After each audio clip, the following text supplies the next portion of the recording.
Welcome to GV Tech Talks podcast.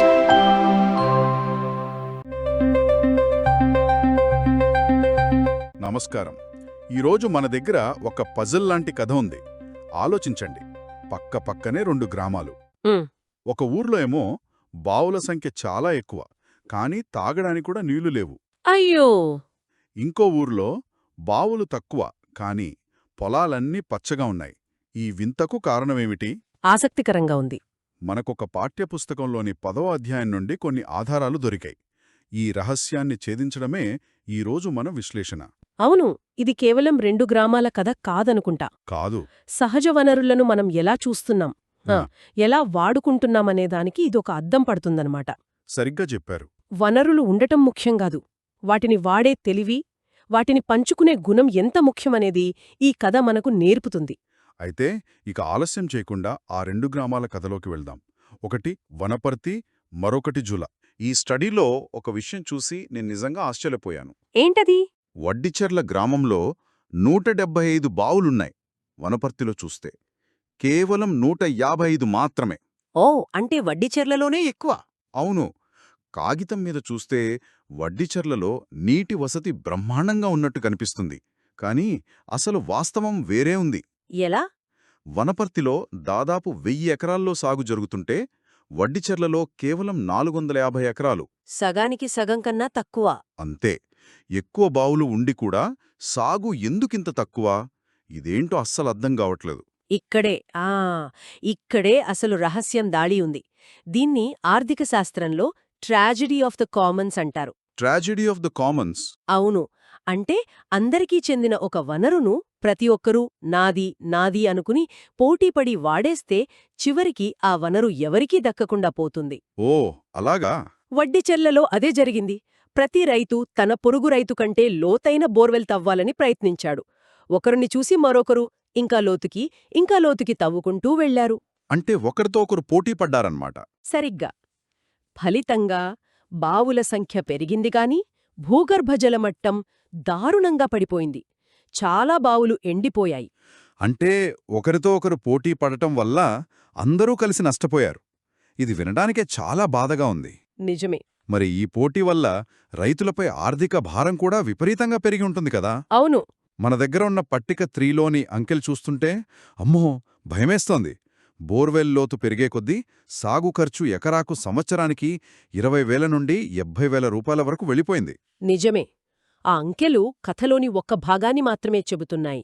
నాకు గుర్తుంది, ఒకసారి నేను అలాంటి ఒక గ్రామానికి వెళ్ళినప్పుడు చెప్పండి. ఒక వృద్ధ రైతు తన ఎండిపోయిన బావిని చూపిస్తూ, ఇది మా తాత తవ్వించాడు, ఇందులో నీళ్లు ఎప్పుడు ఇంకిపోలేదు అని కన్నీళ్లు పెట్టుకున్నాడు. అయ్యో! అంటే ఈ సమస్య అంకెల గురించి కాదు, తరతరాల వారసత్వం, నమ్మకం గురించింది కూడా.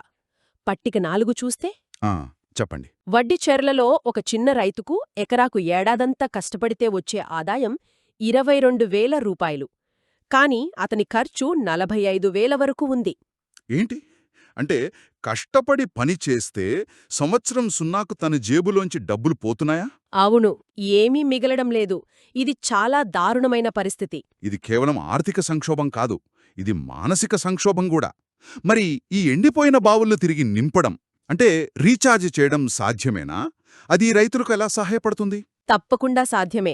బావులను రీఛార్జ్ చెయ్యడమంటే ఏంటంటే, వర్షపు నీటిని వృధాగా పోనివ్వకుండా అది పడిన చోటే భూమిలోకి ఇంకేలా చెయ్యడం. ఓకే. దీనికోసం ఇంకుడు గుంతలు, చెక్ డ్యాంలు లాంటివి నిర్మిస్తారు. వడ్డిచెర్ల రైతులు దీన్ని చేసి ఉంటే వాళ్ల భూగర్భజల మట్టాలు పెరిగి ఎండిపోయిన బావుల్లోకి మళ్లీ నీరు వచ్చేది. అప్పుడు ఖర్చు తగ్గుతుంది. ఖచ్చితంగా. తక్కువ ఖర్చుతో తక్కువ లోతులోనే ఎక్కువ కాలం పాటు సాగునీరు అందుబాటులో ఉండేది. ఖర్చు తగ్గి ఆదాయం పెరిగేది. ఏదైనా ఉందా? ఈ సమస్యకు ఆచరణలో ఒక పరిష్కారం ఉందనడానికి మన దగ్గర రుజువుందా? ఉంది. అదే మన పజిల్కి సమాధానం. చెప్పండి. కొత్తపల్లి గ్రామం. మొదట్లో కొత్తపల్లి పరిస్థితి కూడా దాదాపు వడ్డిచెర్లలాగే ఉండేది. అలాగా? భూగర్భ జలాలు తక్కువ, కేవలం 200 ఎకరాల భూమి మాత్రమే సాగులో ఉండేది. రైతులు పత్తి వంటి ఒకే వాణిజ్య పంటపై ఆధారపడి అప్పుల్లో ఉండేవారు. కాని వారు తమ తలరాతను తామే మార్చుకున్నారు. అద్భుతం. కాని ఇది వినడానికి సులభంగా ఉంది. ఒకే పంటకు అలవాటు పడ్డ రైతులను కొత్త పద్ధతులు పాటించమని, కలిసికట్టుగా పనిచేయమని ఒప్పించడం అది ఎంత కష్టమో మనం ఊహించవచ్చు. చాలా కష్టం. అసలా మార్పుకు వాళ్ళెలా ఒప్పుకున్నారు? ఎవరైనా వ్యతిరేకించలేదా? చాలా మంచి ప్రశ్న. మార్పు ఎప్పుడు సులభంగా రాదు. అక్కడ వాటర్షెడ్ అభివృద్ధి కార్యక్రమాలు చేపట్టారు. అయితే ఇక్కడ అసలు మ్యాజిక్ ఇంకుడు గుంతలు నిర్మించడం కాదు. మరి ఆ ఊరి ప్రజల ఐక్యత. ఒడ్డిచర్నను ప్రతి రైతు నా బావి నా పొలం అని ఆలోచించాడు. దాంతో అందరి బావులు ఎండిపోయాయి. అవును.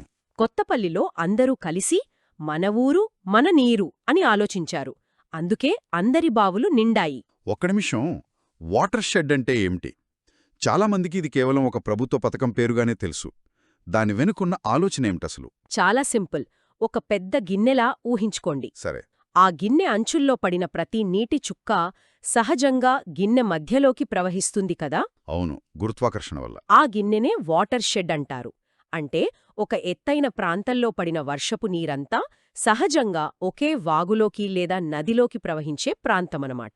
ఓకే, అర్థమైంది. కొత్తపల్లి గ్రామస్తులు చేసిందేమిటంటే ఆ నీరు గబగబా కిందికి పారిపోకుండా అక్కడక్కడే మెట్లు లేదా స్పీడ్ బ్రేకర్లు లాంటివి కట్టారు. ఆసక్తికరంగా ఉంది. వాటినే కాంటూర్ బండింగ్, చెక్ డ్యాంలు అంటారు. దీనివల్ల నీటి వేగం తగ్గి అది భూమిలోకి ఇంకడానికి చాలా సమయం దొరికింది.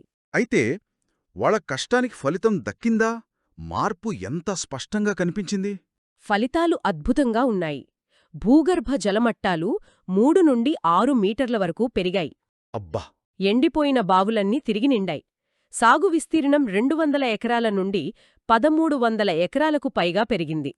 నమ్మలేకపోతున్నాను. అంతకుముందు ఒకే పంట పండించే రైతులు ఇప్పుడు వరి, కూరగాయలు, పప్పుధాన్యాలు ఇలా రకరకాల పంటలు పండిస్తున్నారు. వాళ్ల ఆదాయం అమాంతం పెరిగిపోయింది.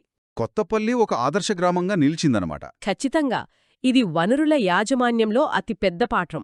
కొత్తపల్లి అనుభవం నుండి మనం నేర్చుకోవాల్సింది చాలా ఉంది. ఈ కథ మనల్ని సుస్థిర అభివృద్ధి లేదా సస్టైనబుల్ డెవలప్మెంట్ అనే ఒక పెద్ద భావనకు తీసుకువస్తోంది. అంటే ఏమిటి? ఇది కేవలం పర్యావరణాన్ని కాపాడటం గురించేనా? కాదు, అంతకంటే చాలా పెద్దది. సుస్థిర అభివృద్ధి అంటే ఆ భవిష్యత్తరాల అవసరాలకు ఎలాంటి నష్టం కలగకుండా మన ప్రస్తుత అవసరాలను తీర్చుకోవడం. అంటే అభివృద్ధిని ఆపేయడం కాదు. అస్సలు కాదు. అభివృద్ధి చేసే పద్ధతిని మార్చడం. ఉదాహరణకు ఒక పరిశ్రమను స్థాపిస్తున్నప్పుడు అది ఎన్ని ఉద్యోగాలు సృష్టిస్తోన్నో చూడటంతో పాటు అది అక్కడి గాలిని, నీటిని ఎంత కలుషితం చేస్తోందో కూడా అంచనా వేయాలి. అంటే ఆ నష్టాన్ని కూడా లెక్కలోకి తీసుకోవాలి. అవును. ఆ నష్టాన్ని నివారించే మార్గాలను అభివృద్ధి ప్రణాళికలోనే చేర్చాలి. అభివృద్ధి, పరిరక్షణ అనేవి 2 వేర్వేరు దారులు కాదు, ఒకే నాణనికి 2 ముఖాలు. నేలను, నీటిని పరిరక్షించడం అంటే అవి తిరిగి పుంజుకునేలా చేయడం. కొత్తపల్లిలో అదే చేశారు. కాని మనం వాడే కొన్ని వనరులు అలా తిరిగి రావు. నిజమే. ఉదాహరణకు మన బండిలో పోసే పెట్రోల్. దాన్ని ఒక్కసారి వాడితే అంతే సంగతి. అలాంటి పునరుత్పాదకం కాని వనరుల విషయంలో ఈ సుస్థిరాభివృద్ధి ఎలా పనిచేస్తుంది? ఇది చాలా కీలకమైన ప్రశ్న. పెట్రోలియం, బొగ్గు వంటి శిలాజ ఇంధనాలు ఏర్పడటానికి లక్షల సంవత్సరాలు పడుతుంది. అవును. మనం వాటిని 100ల సంవత్సరాల్లోనే వాడేస్తున్నాం. కాబట్టి వీటి విషయంలో సుస్థిరాభివృద్ధి అంటే మొదటిది వాటి వాడకాన్ని తగ్గించడం. తగ్గించడమా? అవును. అనవసర ప్రయాణాలు మానుకోవడం, ప్రజా రవాణాను ఉపయోగించడం, ఇంట్లో కరెంట్ ఆదా చేయడం ఇవన్నీ అందులో భాగమే. కరెంట్ ఆదా చేయడం ఎలా సహాయపడుతుంది? మనం వాడే విద్యుత్తులో అధిక భాగం బొగ్గును మండించడం ద్వారానే ఉత్పత్తి అవుతుంది కదా. సో కరెంట్ ఆదా చేస్తే బొగ్గు వాడకం తగ్గుతుంది. ఓ అవును కదా. ఇక రెండవది వాటికి ప్రత్యామ్నాయాలను వెతకడం. ప్రత్యామ్నాయాలు అంటే? సౌరశక్తి, పవనశక్తి వంటివా. సరిగ్గా. అవి పునరుత్పాదక ఇంధనాలు. సూర్యుడు ఉన్నంతకాలం సౌరశక్తి, గాలి ఉన్నంతకాలం పవనశక్తి మనకు అందుబాటులో ఉంటాయి. వాటితో పాటు బయోఫ్యూయల్స్ కూడా అంటున్నారు. అవును. చెరకు పిప్పి, మొక్కజొన్న, పాడైపోయిన నూనె ఇలాంటి వాటి నుండి తీసే జీవ ఇంధనాలు కూడా ఒక మంచి ప్రత్యామ్నాయం. ఈ మార్పు ఒక్కరోజులో రాదు, కాని మనం ఆ దిశగా ప్రయాణం మొదలుపెట్టాలి. ప్రస్తావించారు రెడ్యూస్, రీయూస్, రీసైకిల్, రికవర్. ఇది మనందరికీ ఒక ఆచరణాత్మక మార్గదర్శిలా అనిపిస్తోంది. వీటిని కొంచెం వివరిద్దామా? తప్పకుండా. మొదటిది రెడ్యూస్ అంటే తగ్గించటం. ఇది అన్నిటికంటే ముఖ్యమైనది. ఎలా? ఒక వస్తువును కొనకముందే ఇది నాకు నిజంగా అవసరమా అని మనల్ని మనం ప్రశ్నించుకోవడం. వనరుల వృధాను తగ్గించడం. ఉదాహరణకి లీక్ అవుతున్న కుళాయిని పట్టించుకోకపోవడం అంటే కేవలం నీటిని వృధా చేయడమే కాదు, ఆ నీటిని శుద్ధి చేసి మన ఇంటికి పంపడానికి వాడిన విద్యుత్తును, శ్రమను కూడా వృధా చేసినట్టే. నిజమే. ఇక రెండవది రీయూస్ అంటే పునర్వినియోగం. దీనికి నాకొక మంచి ఉదాహరణ గుర్తొస్తుంది. చెప్పండి.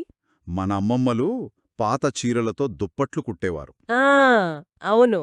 అది దీనికి సరైన ఉదాహరణ అనుకుంటా. ఒక వస్తువు దాని అసలు ప్రయోజనం తీరిపోయిన తరువాత దాన్ని పడేసే బదులు దానికి కొత్త రూపం, కొత్త ప్రయోజనం ఇవ్వడం. సరిగ్గా చెప్పారు. మూడవది రీసైకిల్ అంటే పునశ్చక్రీయం. అంటే వ్యర్థ పదార్థాల నుండి కొత్త వస్తువులను తయారు చేయడం. పేపర్, గాజు వంటివి. అవును, అవి సులభం. కానీ ప్లాస్టిక్ అసలు కథ. మనం వాడే ప్లాస్టిక్లో దాదాపు 7 రకాలుంటాయి. అలాగా? అవును. వాటిని వేరు చేయకుండా అన్నీ కలిపి పడేస్తే వాటిని రీసైకిల్ చేయడం దాదాపు అసాధ్యం. అందుకే మనం తడి చెత్త, పొడి చెత్తను వేరు చేయడమనేది రీసైక్లింగ్ ప్రక్రియకు మనం చేయగల అతిపెద్ద సహాయం. ఇక నాలుగవది రికవర్ అంటే పునరుద్ధరించడం. ఇది మిగతా మూడింటికంటే కొంచెం భిన్నంగా పెద్ద స్థాయిలో అనిపిస్తుంది. అవును. దీనికి ఒక మంచి ఉదాహరణ అభివృద్ధి పనుల కోసం ఒక అడవిలో 100 చెట్లను నరకాల్సి వస్తే సరే, దానికి బదులుగా వేరే చోట 1000 మొక్కలు నాటి అవి పెరిగి పెద్దయ్యే వరకు సంరక్షించడం. అంటే మనం తీసుకున్న దానికంటే ప్రకృతికి ఎక్కువ తిరిగి ఇవ్వడం. పర్యావరణ సమతుల్యతను పునరుద్ధరించడమనమాట. అవును, కొత్తపల్లిలో జరిగింది కూడా ఒక రకంగా రికవరీనే. వాళ్లు కోల్పోయిన భూగర్భ జలాలను తిరిగి సంపాదించుకున్నారు. ఈరోజు మన చర్చ నుండి ఒక విషయం స్పష్టమైంది. సహజ వనరుల పరిరక్షణ అనేది కేవలం ప్రభుత్వాలు లేదా పెద్ద సంస్థల బాధ్యత కాదు. అస్సలు కాదు. అది ఒక సామాజిక, సామూహిక బాధ్యత. వడ్డిచెర్ల వైఫల్యం, కొత్తపల్లి విజయం రెండూ మనకు చెప్పేది అదే. అయితే నాకొక సందేహం. అడగండి. కొత్తపల్లి మోడల్ ప్రతి ఊరికీ సరిపోతుందా? బహుశా ఆ ఊరి ప్రజల మధ్య మంచి అవగాహన, నాయకత్వం ఉండి ఉండొచ్చు. కాని వేరే చోట ఇలాంటి ఐక్యత తీసుకురావడం సాధ్యమేనా? ఇది చాలా వాస్తవికమైన సందేహం. ప్రతి గ్రామంలోనూ సవాళ్లు ఉంటాయి. కుల, రాజకీయ విభేదాలు ఉంటాయి. అవును. కాని కొత్తపల్లి కథ మనకొక ఆశనిస్తుంది. అది సాధ్యమే అని నిరూపిస్తుంది. ఈ అధ్యాయంలో చివర్లో ఒక అద్భుతమైన ప్రశ్న అడిగారు. ఏంటది? ఇంతకీ మనుషులమైన మనం కూడా ప్రకృతిలో ఒక వనరుమేనా అని. హా, నిజమే. మన మేధస్సు, మన సృజనాత్మకత, మన ఆలోచనా శక్తి ఇవన్నీ అతిపెద్ద పునరుత్పాదక వనరు. దానికి హద్దులు లేవు. అయితే ఆ వనరును మనం ఎలా వాడుతున్నాం అనేది అసలు ప్రశ్న. సరిగ్గా. మనం మేధస్సును వడ్డిచ్చర్లలో లాగా ఒకరినొకరు ఓడించుకోవడానికి, భూమిని పీల్చి పిప్పి చేయడానికి వాడుతున్నామా? లేక కొత్తపల్లిలోలాగా అందరూ కలిసి కూర్చుని సమస్యకు పరిష్కారం కనుక్కోవడానికి, ప్రకృతితో కలిసి జీవించడానికి వాడుతున్నామా? సరిగ్గా అదే. మన మేధస్సు ఒక కత్తిలాంటిది. దానితో పండును కోసుకోవచ్చు, పక్కవాడిని పొడుచుకోవచ్చు కూడా. ఎంపిక మనదే. ఇది నిజంగా ఆలోచించాల్సిన విషయం. మనం ఉపయోగించే వనరులను పునరుద్ధరించడంలో మన పాత్ర ఏమిటి? మన మేధస్సు అంతిమ పునరుత్పాదక వనరు అవుతుందా? లేక మనమే ఈ భూమి క్షీణతకు ప్రధాన కారణమవుతామా? వొడ్డిచ్చర్ల, కొత్తపల్లి గ్రామాల కథలు ఈ ప్రశ్నకు 2 విభిన్న సమాధానాలుగా మన ముందు నిలబడతాయి. మనం ఏ దారిని ఎంచుకుంటామనేది మన భవిష్యత్తును నిర్దేశిస్తుంది.